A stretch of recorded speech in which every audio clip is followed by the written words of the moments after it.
Hi Chitku పిల్లలు, welcome to చిట్టి కథలు. నా పేరు చిట్టి. ఈరోజు మనం చెప్పుకోబోయే కథ అనగనగా ఒక తాబేలు. ఆ తాబేలు రోజు పైన ఎగిరే పక్షుల్ని చూసి నేను కూడా అలా ఎగిరితే ఎంత బాగుంటుందో, ఆ పక్షులన్నీ ఎంత హాయిగా ఎగురుతున్నాయి, నేను కూడా వాడిలాగా ఆకాశంలో ఎగిరితే ఎంత బాగుండేది అంటూ అనుకునేది ఆ తాబేలు.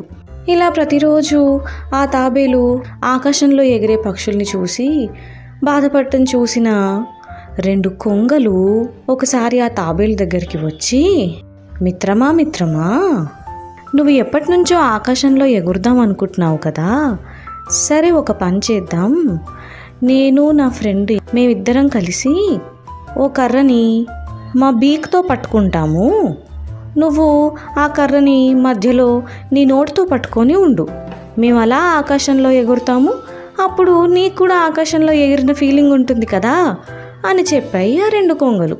దానికి సరే అని ఒప్పుకుంది ఆ తాబేలు.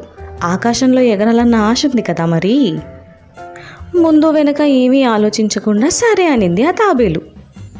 అనుకున్నట్టుగానే ఆ రెండు కొంగలు ఒకరోజు ఆ కర్రని వాటి రెండు బీక్స్ మధ్య పెట్టుకొని రెడీగా ఉన్నాయి.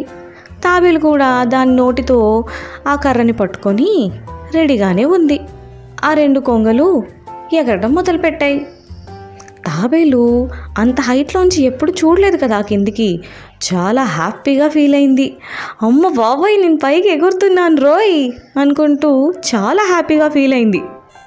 ఈలోగా కింద ఆడుకుంటున్న కొంతమంది పిల్లలు, రే పైకి చూడండి రా, పైకి చూడండి, తాబేలు ఎగురుతోందిరా, ఎంత కామెడీగా ఉందిరా అది అంటూ గోల చేయటం మొదలుపెట్టారు.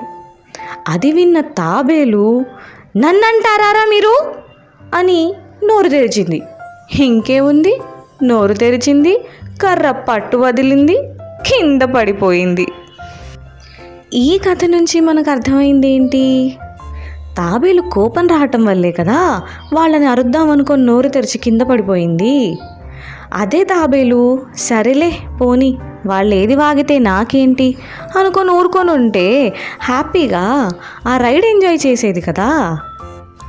అందుకే ప్రతి విషయానికి కోపం తెచ్చుకోకూడదు. అర్థమైందా?